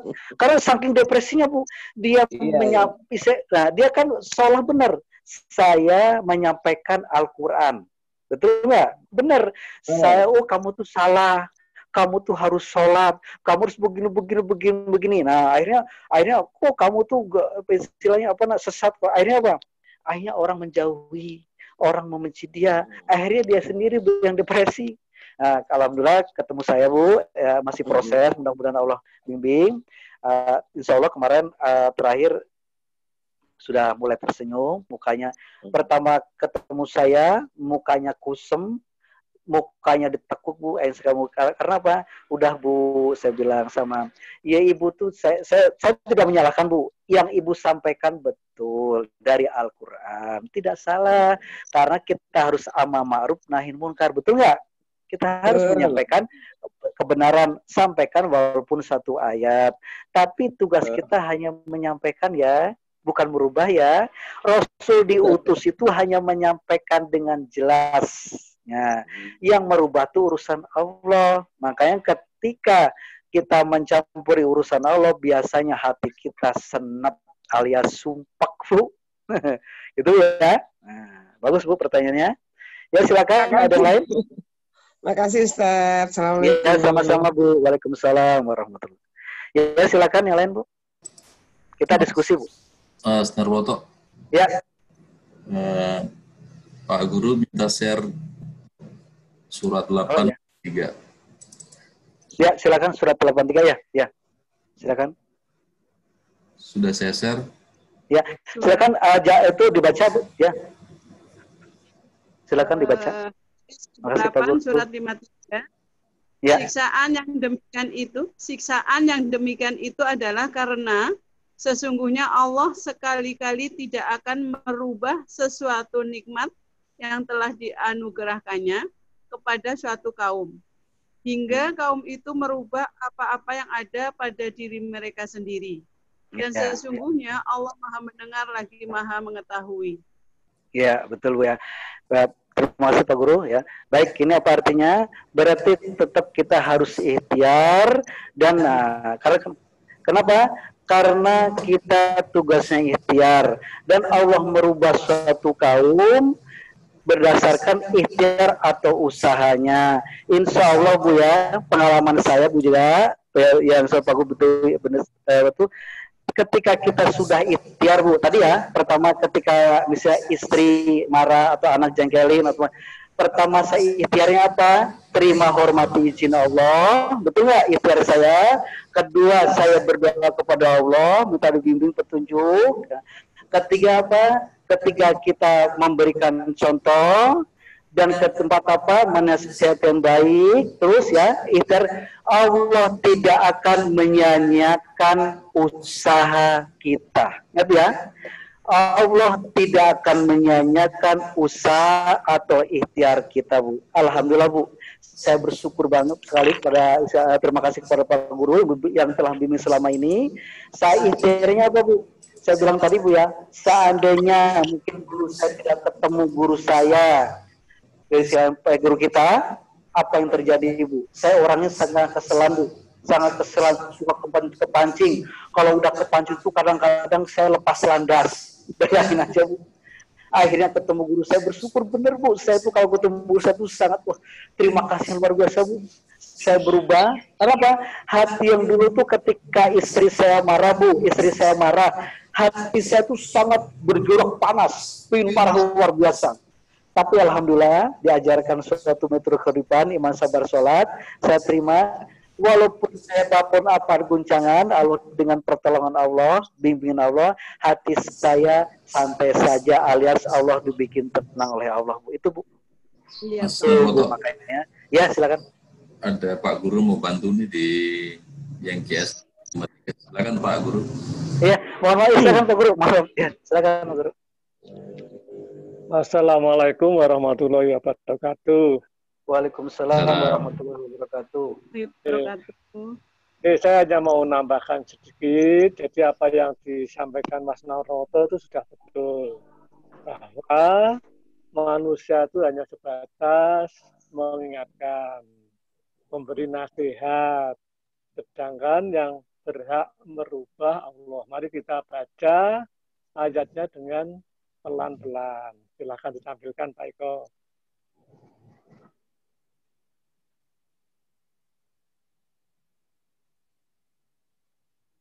Ayat 853 tadi Pak Eko.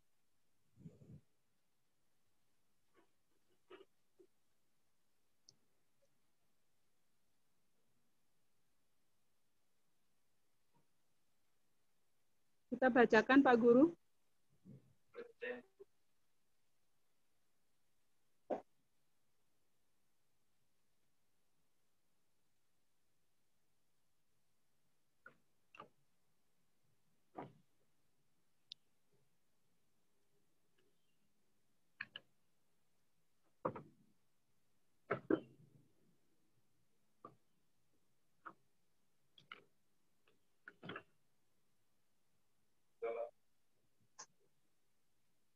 Halo?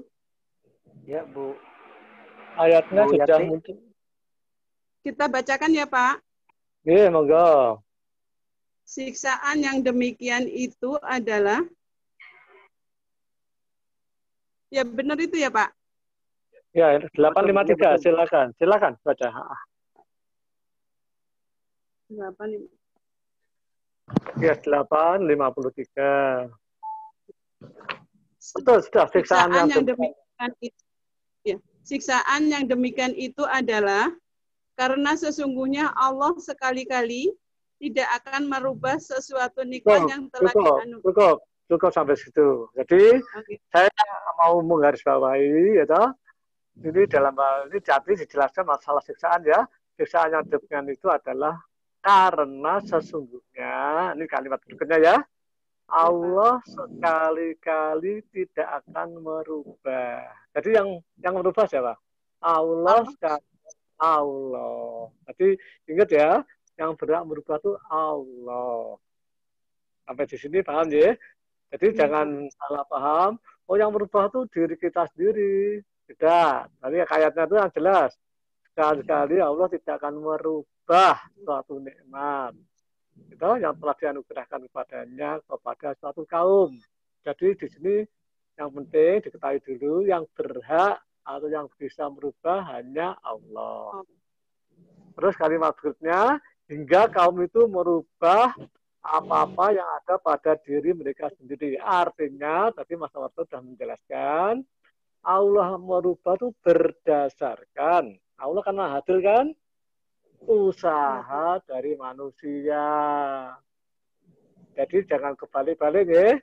Kebalik-balik itu artinya yang merubah kita. Oh enggak, yang merubah itu Allah. Cuma Allah itu berdasarkan diantaranya selain kasih sayangnya berdasarkan usaha kita. Maka kalau kita sudah tahu itu harusnya tuh lelah tuh enggak ada. Karena nanti Mas Narwoto sudah menjelaskan. Lelah itu karena kita mempunyai target, merasa bisa merubah, sehingga kalau itu tidak terwujud-wujud, akhirnya kita lelah, kan gitu. Tapi kalau hanya menyampaikan, hanya menyampaikan aja, ya insya Allah kan tidak lelah. Nah itu aja, saya hanya mau menggarisbawahi itu saja, supaya mulai sekarang kita hidup tuh santai, enak. Yang penting kita di jalan Allah.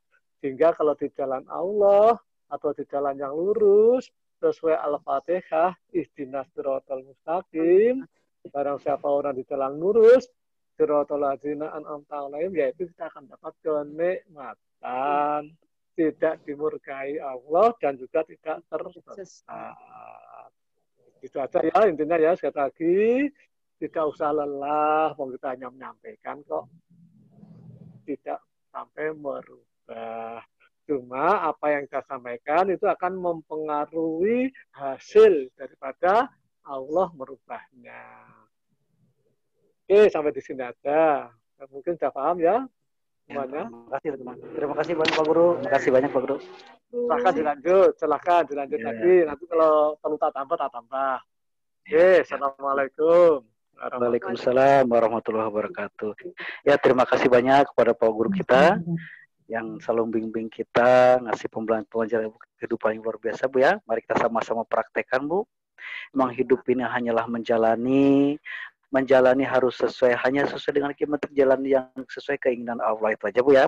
Insya Allah hidup kita akan selalu bahagia dan tenang. Toh kita menjalaninya pun tidak lama, gitu aja Bu ya. Kan enak aja ya, sudah menjalaninya sebentar, istilahnya hanya hidup menjalani, toh tidak lama. Umur kan tidak tahu kan, sekarang menjalin tidak tahu, sekarang besok kita nggak tahu, atau apa, sampai kapan kita nggak tahu, yang penting pasti ada ujungnya. Yuk kita sama-sama jalankan perintah Allah, tentunya diajarkan guru kita, bagaimana cara menyikapi kehidupan kita dengan perintah Allah atau tuntunan Allah dan Rasulnya, supaya kita selalu hidup bahagia dunia dan akhirat. Amin. Mungkin ada pertanyaan lain Bu, silakan Bu ya, kita diskusi Bu ya. Silakan Bu. Ada pertanyaan lagi, silakan. Tuh tadi Bu ya, tugas kita hanya menyampaikan Bu ya. Nah, menyampaikan itu sudah ya, tapi tetap kalau istilahnya kalau kita ikhtiarnya apa, misalnya contoh kalau anak nakal menyampaikan yang baik, kasih contoh pendidik yang baik itu kan. Tapi pertamanya terima dulu karena itu sudah izin Allah. Kedua, kita harus berdoa mohon kepada Allah karena yang bisa merubah Allah. Dan ketika kita sudah ikhtiar, insya Allah ya, tetap semua yang bisa merubah, saya tadi yang disampaikan Pak Guru, hanya Allah. Tapi ya, kita tidak bisa merubah. Jangan coba-coba mencampuri urusan Allah. Tugas kita hanya menyampaikan, memberikan contoh dari awal apa? Setelah kita menerima dan berdoa. Insya Allah, dan Allah kalau saya punya keyakinan ternyata apa? Dan Allah tidak akan menyia-nyiakan usaha kita, karena tadi Allah merubah berdasarkan ikhtiar atau usahanya. Jadi usaha kita tuh tidak akan sia-sia Bu, tidak akan sia-sia Bu, insya Allah Bu. Yang penting kita tadi apa? Jangan berputus asa, itu aja Bu. Itulah maksimalnya. Ketika kita putus asa, otomatis berarti belum maksimal. Ayatnya jelas ya. Karena kenapa? Ketika kita putus asa berarti kita di jalan yang sesat. Karena kalau kita jalan yang lurus, otomatis bahagia dan tidak berputus asa. Itu Bu ya. Kalau gitu aja Bu, makanya hidup itu insya Allah akan lebih enak, gitu-gitu aja hidup Bu. Bener Bu, makanya Pak Guru sampaikan iya ya. Hidup gitu-gitu aja Bu. Bukan berarti kita sombong ujung, maksudnya udah jalin aja. Misalnya ada orang bilang gitu-gitu aja kok. Kan anak nakal, oh gitu-gitu aja kok. Ya kalau dulu ya sama Bu, saya juga sama, kepancing, emosi, kesel, dongkol lah, pokoknya macam-macam. Nah sekarang udah santai aja lah, nggak wajar. Toh insya Allah itu pun buat kebaikan kita dan akan berlalu. Kalau saya gitu aja, tadinya akan berlalu. Yang penting kita ikhtiar, itu aja Bu. Ya, mungkin ada pertanyaan, mungkin jam berapa ya Pak Eko ya? Ada pertanyaan dari Bu. Ya, silakan. Sri Kustiati Setio. Ya, silakan Bu. Pak Narwoto, saya baca. Entah Ibu mau sebentar ya.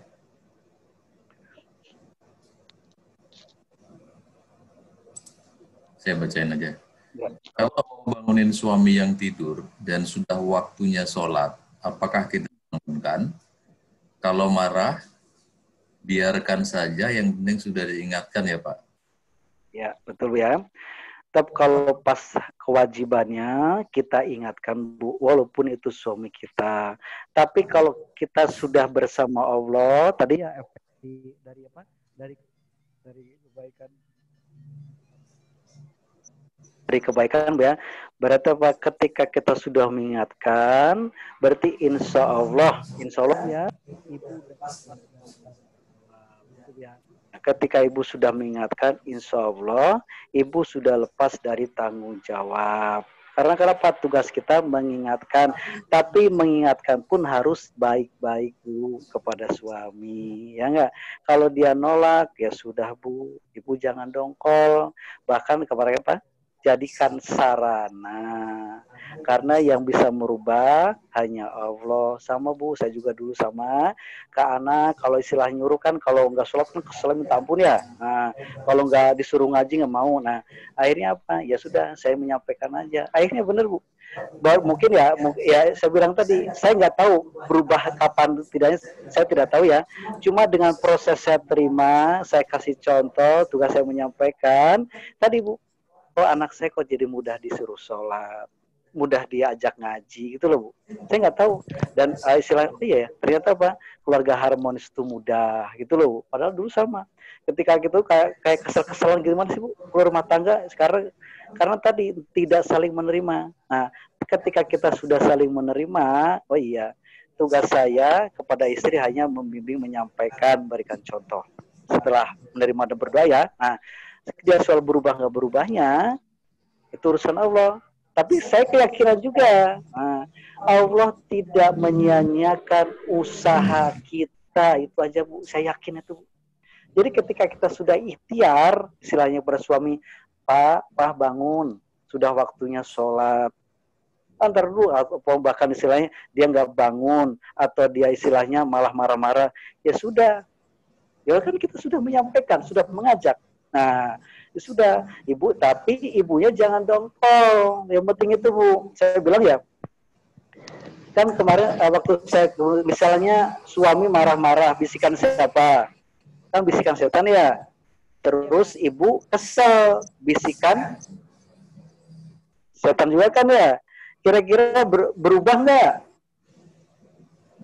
Tidak Bu, karena kan setan kesuka reuni. Jadi kan, nah, gimana caranya? Ya sudah, gimana caranya berbuat apa? Ya bisa merubah Allah. Saya harus ada kekuatan Allah. Gimana caranya? Terima. Ketika ibu terima, jadi orang sabar. Allah beri innallaha masobirin. Allah bersama ibu. Insya Allah Bu, suami ibu akan dirubah oleh Allah. Bukan kita yang merubah Bu. Itu saya juga seperti itu Bu. Sudah, makanya saya jalanin dan gitu aja Bu. Tapi dengan sendirinya itu, dengan sendiri otomatis Bu. Ketika kita sudah menerima, berdoa, kasih contoh, itu dengan sendirinya. Jadi kan tadi, Allah tidak menyia-nyiakan usaha kita. Itu aja Bu, insya Allah. Nah, itu Bu ya. Yang penting Ibu sampaikan saja. Silakan. Ada pertanyaan dari Bu Yuli. Bu Yuli. Ya, silakan. Silakan Bu Yuli. Ya. Assalamualaikum Pak Ustadz.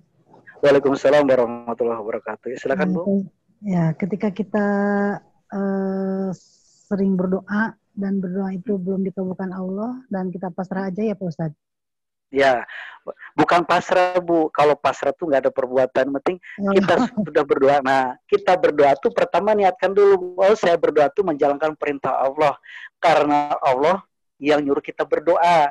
Nah, karena kita menjalankan perintah Allah, ya sudah. Saya mohonnya kepada Allah. Bukan pasrah ya, pasrah itu nggak ada perbuatan Bu ya, ikhtiar berarti ya. Dan berdoa ikhtiarnya bagaimana? Ya, Ibu ikhtiarnya jangan berhenti atau doanya jangan berhenti, itu aja Bu. Nah kalau kan kita kan terus berdoa kan biar Allah yang merubah, itu kan yakin. Tapi Ibu dalam hati terus yakin doanya akan dikabulkan. Karena kenapa? Pertama kali Allah tergantung praduga prasangka hambanya. Kalau menurut Ibu apa doa saya dikabulkan, itu terjadi Bu, tidak dikabulkan. Tapi kalau Ibu yakin dengan adab-adab doa Bu ya, tentunya ya yang berseringan dengan doa, pertama harus sungguh-sungguh berdoanya, harus dengan memelas, harus merendah, insya Allah Bu, Allah mengabulkan. Karena tadi jelas ya, berdoalah kepadaku, niscaya aku akan kabulkan. Tadi kan Al-Baqarah 186 ya. Nah itu Bu, karena Allah sangat dekat dan Allah memerintahkan berdoa, kita pertama. Nah supaya bagaimana supaya doanya dikabulkan tadi Bu ya. Nah saya bilang kan, Ibu suka nggak suka harus bersama Allah. Itu ya. Nah, makanya harus jadi orang sabar, jadi orang ikhlas supaya doanya cepat dikabul. kalau ibu dalam keadaan dongkol, kira-kira doanya dikabulkan nggak, Bu? Tidak, Pak Ustaz. Iya, kan jauh kan. Makanya terima dulu, Bu, soal bersama Allah tadi loh, Bu. Kita bersama kan hati plong enak ya. Cepet-cepet ibu, ya Allah tolong saya. Itu, Bu, kalau saya, ya Allah tolong saya. Kan sih kita nggak mampu. Ya Allah tolong saya nggak mampu, ya Allah bimbinglah kami, beri taufik kepada kami, gitu, Bu. Insya Allah, Bu, ya. Insya Allah, Bu. Ya. Agar doa kita itu gimana? Agar doa kita dikabulkan sama Allah. Jadi bagaimana? Ibu harus menerima dulu supaya bersama Allah. Ibu, jadi ibu kan harus terima dulu apapun kejadiannya, ibu terima dulu supaya bersama Allah. Nah, ketika ibu bersama Allah, menerima jadi orang yang sabar dan ikhlas tadi, kan ibu dekat sama Allah. Nah, itu Bu. Kalau ibu dongkol, kira-kira dikabulkan nggak doa sama Allah? Itu Bu ya. Nah, itu Bu ya. Ya baik, Pak Eko, gimana Pak Eko? Tinggal 1 menit lagi mau azan. Silakan kalau masih ada yang mau tanya, satu lagi. Ya, mungkin satu lagi. Silakan.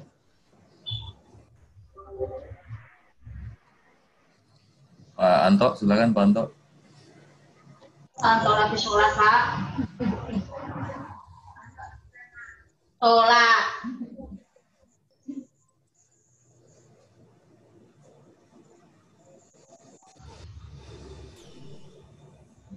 Ya, silakan. Kalau mungkin sudah azan, kita tutup aja. Iya. Silakan kalau memang sudah azan waktunya, silakan Pak Narul ditutup. Ya, baik Pak ya, Bapak Ibu yang dirahmati berbahagia. Marilah kajian pada hari atau sharing pada hari ini, diskusi pada hari ini tentang ilmu kehidupan yang diajarkan guru kami.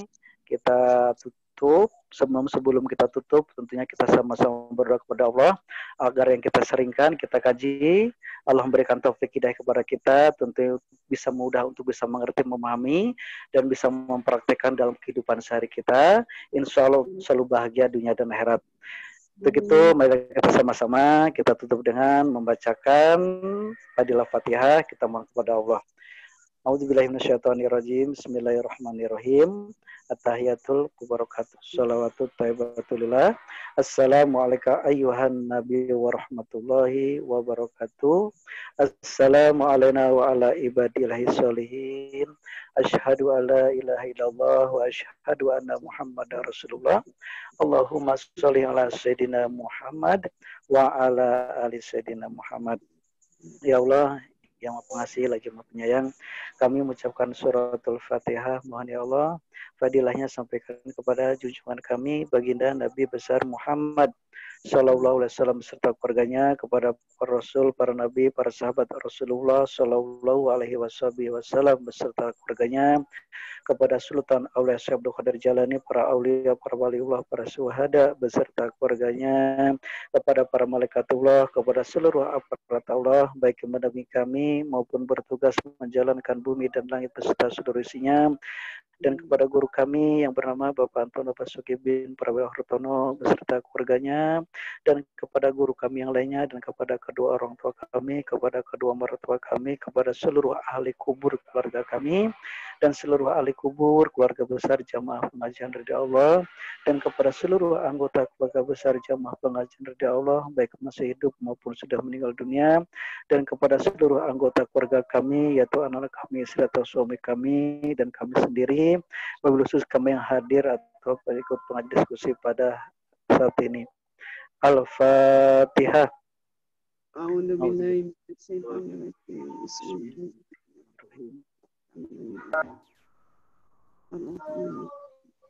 Malik Yamidin. Iyyaka na'budu wa iyyaka nasta'in. Shiratal mustaqim. Shiratal ladzina an'amta 'alaihim ghairil maghdubi 'alaihim waladdallin. Amin. Ya, seperti biasa perwakilan Bu Yati, berapa baik kalau Bu Yati memaafkan, semua maafkan saya Bu ya. Iya Pak. Bu Yati, saya mohon maaf, dimaafkan Bu. Dimaafkan Pak. Saya juga minta maaf Pak. Sama-sama, saya juga mohon maaf, saya juga memaafkan semuanya. Akhirul kalam, kita tutup dengan bacaan alhamdulillah bersama-sama. Alhamdulillahirabbil alamin. Assalamualaikum warahmatullahi wabarakatuh. Assalamualaikum warahmatullahi wabarakatuh. Terima kasih. Ya, sama-sama Bu. Makasih Bu.